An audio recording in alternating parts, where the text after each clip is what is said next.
Morning, my friends. I just got a call from my contractor. He is on his way to my client's home. Oh, you guys, it's demo day. This is probably one of my most fun days that I get to do because it's when everything becomes exposed. It's when we truly get a sense of the topography, the lay of the land, what is like deep in the soil, and also it's the blank slate. And when a blank slate is there, I know it's really terrifying for a lot of people, but man, it feels real darn good. Okay, here he is. Okay, my friends, I'm so excited. So the crew just walked out. They're going to start setting up ramps and everything. We have really difficult access. Maybe I'm going to spin you around and I'm going to show you the access that we are working with. Okay, so from the backyard, we have just a tiny access down the side yard. And quite frequently, you'll have newer construction with just terrible access. So that is what we're working with. So if you have a home like this, expect your project just to take longer and have more moving pieces as your crew gains access to this area. The contractor is still not finished with railings and all of that, which is actually fine because we're going to be installing a series of ramps here, and the crew has motorized wheelbarrows to help navigate all of this elevation. And then spinning you around here, we did do a little brief cutback of the grass, and it's all very exciting. So we had a couple of changes that came in, and this is very typical for a project. I like to remain as flexible as humanly possible. Right here, we actually are going to change. The homeowner would prefer to do a poured concrete slab. That's something a different contractor will do for the hot tub, jacuzzi. And so we are going to take it from that corner of the house there on the left in 11 and a half feet. And then it's actually going to extend 10 feet out from the house. So it will align perfectly with our paver line that comes this direction. But I just thought, you know what, instead of doing a pad just for the hot tub, let's just cover the whole area. That way they have flexibility as they shop for the hot tub and the contractor to pour the concrete. And then coming around here, of course, all these shrubs are going. I'm so excited to finally be able to see in that window. And then that retaining wall is going to get replaced with something that's just more functional. And then a couple of like little funky points here. This is access to a greenbelt area. And so we do need to, we're actually going to redo this fence, and that access is going to become just much, much easier. We have old irrigation valve boxes here. We might change the location of those. I'm going to let the guys make that call. And then one last particular thing about this property is all of the sewer and water lines exit out the back of the property. And this is an access port. So it's always been an eyesore. It might have to remain an eyesore. The turf will come up and around this area. And so it just is what it is. I wish we could do something different, but it's city regulation and we got to leave it. So in any event, next time I'm here, you're going to see a much different demoed space. Okay, and just one more time. Is that gorgeous? I love that they back up to a green belt. It is so peaceful back here. Okay, so site visit here. We've got this big old ramp system, so all of those new steps in progress are protected. And then check this out. Because we are climbing so much elevation, this right here, this is a mechanized wheelbarrow to help climb the elevation because it is a doozy going up several flights of stairs. So essentially we've pulled out all of the turf, all of the plants, and marked everything out. So where we stand right now is we actually have about a foot elevation decrease towards that back fence line. And so we are going to be placing some rock at the back of the property line to make sure that we can hold it up a little bit. We don't want to make it perfectly flat, but we do want to make it more flat and usable for these kids who are going to be out here in the turf. And then the other thing that we kind of had to deal with this morning was this hatch right here. Now, that is something that needs to stay here.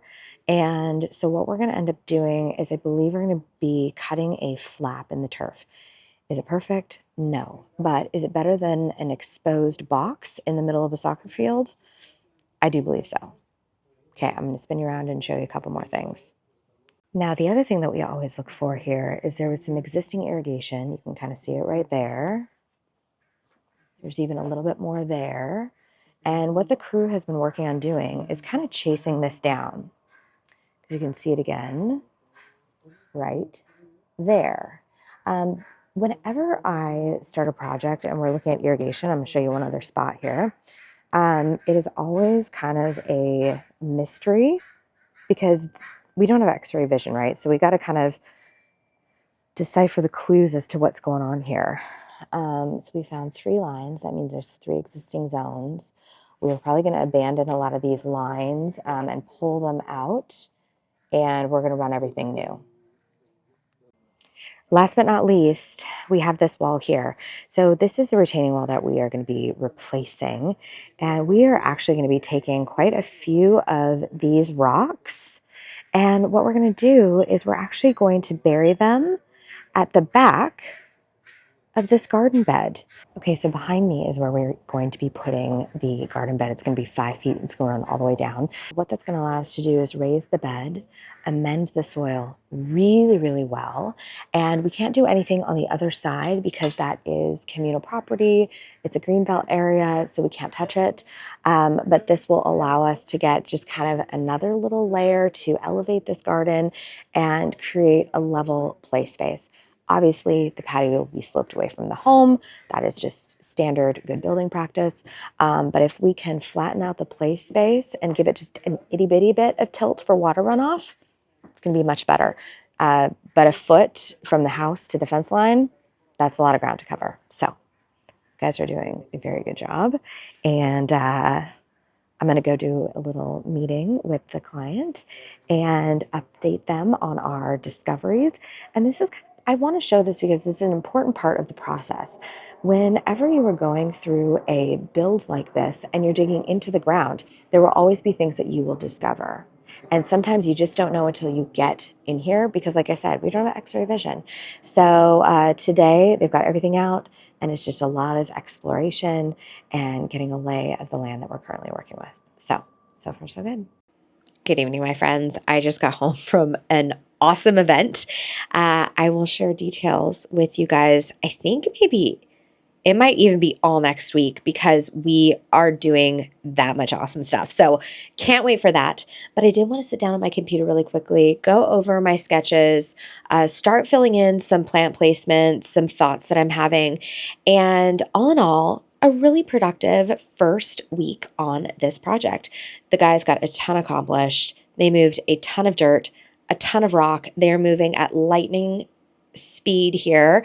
And I'm getting really darn excited. So friends, I wanted to pop you over to my computer really quick. I love to send my clients on a walk around their neighborhood. If they see something that inspires them or elicits a response in them, I love them to take a picture of it. So this first photo is fantastic. Right here, actually in the foreground, there's a big drift here. And then also in the background, look at that beautiful thing. That is all Astilbe. And this is just lovely texture. And then what's cool is you've got that serrated leaf of the Astilbe, you've got this big fat leaf in here, and then you've got this incredible pine. And even over here, you've got some grasses. So what I'm noticing is lots of green texture and a few punches of bright color. I think she was also really loving these great New Guinea patients down here. This is the next photo she sent me. Now we're going a little tropical here. But again, if we are actually just peeling back the layers, what are we noticing? Evergreen structure. We are noticing texture, all of these crazy, awesome grasses going on in here. And then look, little pops of color, this time in the form of a heuchera. Another heuchera here. And then we have a solitary catmint, little nepeta back there. And then this little looks like a little globe. Again, we're looking at texture. Lots of shades of green, tiny pops of color. Okay, she also sent me this one. How vibrant is this rose? And so again, lots of green, bright pops of color. Next here, oh my gosh, do you see my client walking her dog? I stinking love this. But look, big, huge, beautiful drift of, it looks like we have Prunus Mount Vernon. This is a low-lying laurel. And then again, look, texture grass, texture grass. So again, lots of shades of green and lots of grassy texture.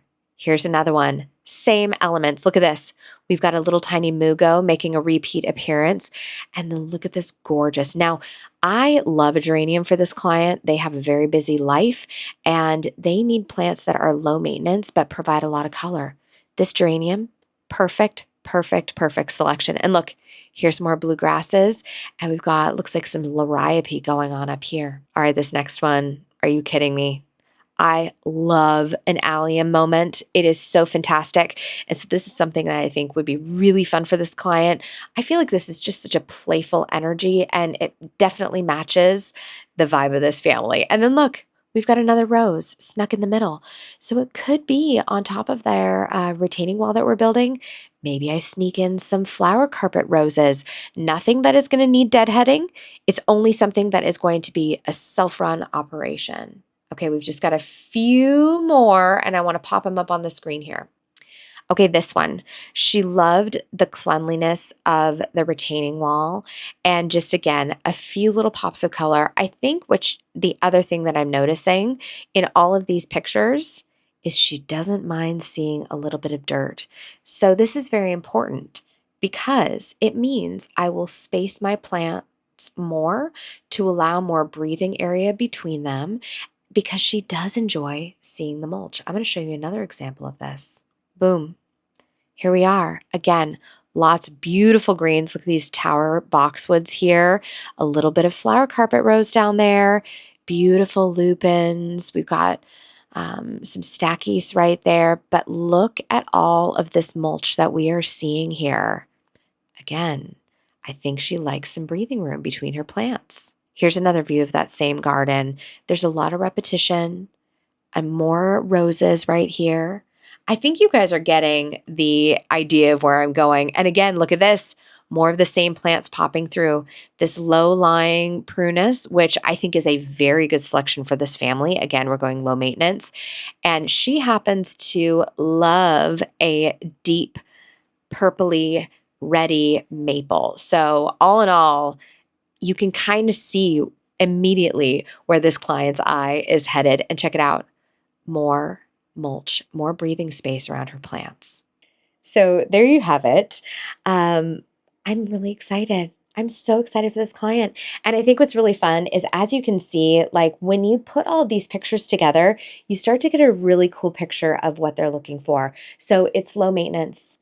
It's got some great evergreen texture. We're doing big glossy leaves along with nice spiky pine texture. And then of course, amazing drifts of color. Not too much because we don't want it to be overwhelming, but just some nice punches. And then of course, grasses for days. I mean, I counted no less than like 7 different grasses. And so I feel like my eye is headed in just the right direction. I feel really good, really tuned in with the energy of what this client is desiring. And of course, the maple. I already have the maple picked out. It's going to be so cute. And it's going to be right tucked in that one little corner in the southeast corner of the property. And it's just going to be a beautiful anchor in that space. And yeah, I just can't wait to see this one come to life. I think it is going to be really fantastic. And more than anything, I think it's going to match the client at long last. Thank you so much for watching. I'm going to see you in the next one. And in the meantime, go say hello to your garden for me.